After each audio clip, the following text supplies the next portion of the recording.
हमारे देश में तात्या टोपे के परिवार के लोगों को चाय बेचनी पड़ी और गद्दारों को सिंहासन मिले।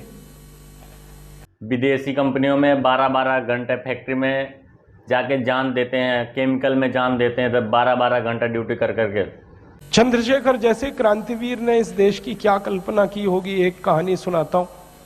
हम लोग एक ऐसे दौर पर आ चुके हैं जहां हम आज़ाद हो गए हैं। हम बोलते हैं हम आज़ाद हो गए हैं, लेकिन कोई भी शख्स आज़ाद नहीं है। कोई भी शख्स अगर हमारे देश में अगर जो बोलूँ भी तो ना, आज़ादी जिसे बोलते हैं आज़ादी, तो सिर्फ और सिर्फ जिनके पास पैसा है सिर्फ कोई अमीर है। और ये कब से लागू हुआ? जब से अंग्रेज है, क्योंकि अंग्रेज़ों के पास पैसा था, वो क्योंकि उन्होंने तो हमको गुलाम बना के रखा था, तो हमारा पैसा वही लूट रहे थे। तो अब जाके नेता लोग लूट रहे हैं, सिर्फ और सिर्फ पैसे वाले ही पैसे के वालों को लूट रहे हैं। सीधी बात है।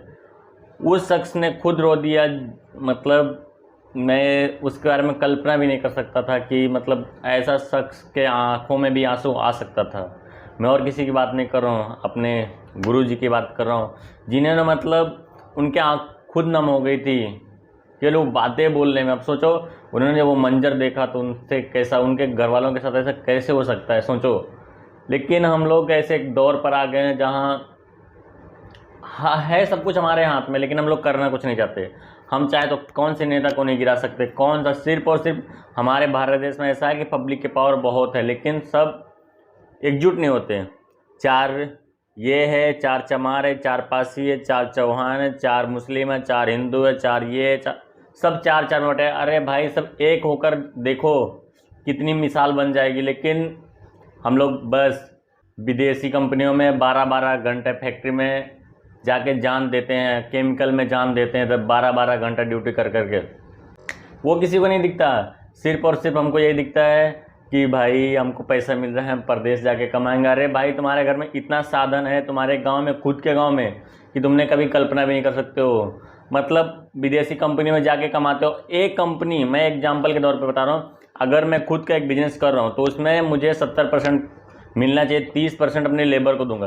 तो सोचा हम ये जो हमारे देश में कंपनी लगा के रखे हैं विदेश के लोग, तो 70% हमारे देश का लूट के लेके जा रहे हैं। तुम 30% में सब लेबर ओबर सब हो जाता है। तो सोचा हमारे देश का ही सब कुछ लूट के लेके जा रहे हैं, फिर भी हमको लगता है हमको पैसा ज़्यादा कमा रहे हैं। भाई अभी भी टाइम है, हमारा खेत बर्बाद हो रहा है, हमारे जानवर बर्बाद हो रहे हैं, हमारी गाय माता बर्बाद हो रहे हैं, लेकिन हमें कोई चीज़ की परवाह नहीं है। सिर्फ और सिर्फ ये वो केवल बातें करने से नहीं, हम खुद, हर एक नागरिक भारत का खुद जिम्मेदार होना चाहिए कि भाई अब मैं खुद का खेती करूँगा, खुद 10 गाय पालूँगा, मैं सब। अगर अभी भी टाइम है, हमारे देश में ना जो मिट्टी है ना, मिट्टी के सारे कीटाणु मरे जा रहे हैं। अगर कीटाणु मर गए ना सारे, जितना खाद डाल रहे हैं, या खाद दवा जितना भी डालते हैं, तो पैदा होना ही बंद हो जाएगा। जो बोलते हैं ना, जितना खाद डाला उतना ज़्यादा पैदा होता है, उतना ही 10 साल बाद देखना, 10-20 साल के अंदर देखना कैसे भुखमरी भारत में पड़ सकती है। तुम लोग केवल मजाक लगता है भाई कि ये है वो है। एक दिन गहराई से सोचना भाई कि मैं अपने लिए, अपने घर वालों के लिए, अपने देश के लिए क्या कर रहा हूँ, क्या कर रहा हूँ। तुम्हारे पास कोई जवाब नहीं होगा, कोई भी जवाब। बस तुम सिर्फ आज के लिए जी रहे हो कि भाई मैं खुश, मेरा घर खुश। ना खुश थे, ना खुश हो, ना खुश रहोगे, ऐसा हो जाएगा। कुछ टाइम ही बचा है, तो अभी भी टाइम है। सब लोग अपने गांव में आ जाओ, सब लोग वैसे करो, ये विदेशी कंपनी के पीछे छोड़ दो। मैं खुद फैक्ट्री में एक गुलाम हूँ, गुलाम। मैं अपने आप को कोई जॉब वाला या कोई ऐसा नहीं है, मैं सुपरवाइजर के पोस्ट में हूँ, लेकिन मैं खुद बोल रहा हूँ मैं गुलाम हूँ, गुलाम। जो विदेशी कंपनियों में जाके विदेशी लोग का सपोर्ट करता हूँ। कैसे कि भाई मैं अपने देश के लोग के खाना खिलाता हूँ जाके कैंटीन में, पर वो तो विदेशी कंपनी के नौकर है ना, तो मैं भी उनका ही नौकर हो गया ना भाई, क्योंकि उनको मैं खिला रहा हूँ। तो भाई हम सब लोग, सब एक एक लोग अगर कदम बढ़ाना शुरू करेंगे, मैं भाई जितना 12 घंटा यहाँ काम करता हूँ, केवल 6 घंटा केवल जाके खेत में काम करूँगा, 3 घंटा गाय को पानी पिलाऊंगा, खाना खिलाऊंगा, सब कुछ एकदम बरोबर हो जाएगा। सब एकदम साधारण ज़िंदगी जी सकते हैं। लेकिन हम लोग को बस विदेशी फैक्ट्री, विदेशी ये, विदेशी वो, अमेरिका का ये, अमेरिका को। अरे भाई, जिन चीज़ों की तुम कॉपी कर रहे हो वो चीज़ असलियत में कुछ है ही नहीं, क्योंकि सब कुछ ऐसा एक भारत ही देश है जहाँ सब कुछ मिलता है। बर्फ़ का सीज़न, यहाँ बर्फ़ भी मिलता है, सूरज भी मिलता है, जो चाहिए, जौन सा मौसम चाहिए कभी भी मिलता है हमारे देश में। लेकिन हम लोग मूर्ख, बहुत मूर्ख बनते जा रहे हैं कि भाई ऐसा नहीं, ऐसा। मूर्ख बनना छोड़ दो, कम से कम इतना तो कर लो मेरे भाई। तकलीफ होती है। अभी एक सच्ची घटना मेरे साथ घटित हुई। मैं एक दिन कानपुर गया था भारत स्वाभिमान की सभा के लिए। तो कानपुर के रेलवे स्टेशन पे उतरा। उतरने के बाद शहर में बाहर आने के लिए नीचे पुल पर से उतर के आया तो एक छोटी सी चाय की दुकान थी। उस पर एक बेटी और एक माँ और एक छोटा सा बेटा आपस में बात कर रहे थे। वो क्या बात कर रहे थे? वो कह रहे थे, माँ हम गरीब क्यों हैं? तो कान में मेरे शब्द पड़ गए। मैंने कहा ये इस तरह का प्रश्न कोई अपनी माँ से पूछे तो मुझे लगा ये कोई साधारण लोग नहीं है, कुछ तो इनमें असाधारणपन है। चल के पूछा जाए कौन लोग हैं, परिचय लिया जाए। तो मैं गया उस दुकान पे, मैंने पूछा आप लोग कौन हैं? तो उन्होंने कहा कि हम तात्या टोपे के परिवार के लोग।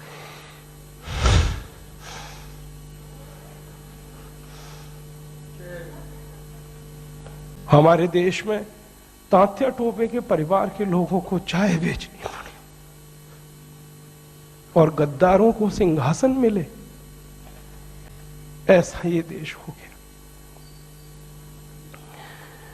जिन लोगों ने तात्या टोपे को मरवाया था वो इस देश में मुख्यमंत्री रह चुके हैं, आपको मालूम है। और एक एक राज्य के नहीं, दो दो राज्य के मुख्यमंत्री रह चुके। तात्या टोपे का गुप्त पता जिन गद्दारों ने अंग्रेजों को बताया था, उस खानदान के कई लोग इस देश में मंत्री रह चुके हैं। झांसी की रानी लक्ष्मीबाई को जिन्होंने मरवाया था वो इस देश में मंत्री रह चुके हैं। और तात्या टोपे जिन्होंने जवानी लगा दी देश के लिए, उनके परिवार के लोग चाय बेच रहे हैं। ये देश है और ये अब बर्दाश्त नहीं होता, और ये बर्दाश्त होना भी नहीं चाहिए किसी को। क्यों बर्दाश्त होना चाहिए? ऐसा देश तो हमने कल्पना कभी की नहीं थी। तात्या टोपे ने कभी कल्पना नहीं की थी कि ऐसा देश बनेगा।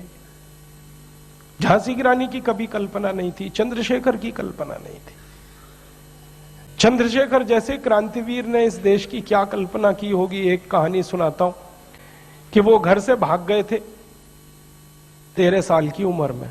माता पिता बहुत गरीब थे, खाने को घर में नहीं था, घर छोड़कर भाग गए, बनारस आ गए, क्रांतिकारियों के संगठन में शामिल हो गए। और उसी संगठन ने थोड़े दिन के बाद काकोरी कांड किया था और खजाना लूटा था। तो धन आ गया, थोड़ा सा पैसा आ गया। तो चंद्रशेखर को उनकी माँ और पिता का संदेश आया कि जो पैसा तुम्हारे पास आया है इसमें से कुछ हमें भी दे दो, हमारी गरीबी में काम आएगा। तो चंद्रशेखर अपने माता पिता के पास गए थे और एक ही उत्तर दिया था कि मेरी रिवॉल्वर में 2 गोलियां हैं, पैसे तो दे नहीं सकता, ये दोनों गोलियां दे सकता हूं। ऐसा देश चंद्रशेखर का, ऐसा देश तात्या टोपे का अब लुट रहा है। तो फिर क्या करना चाहिए?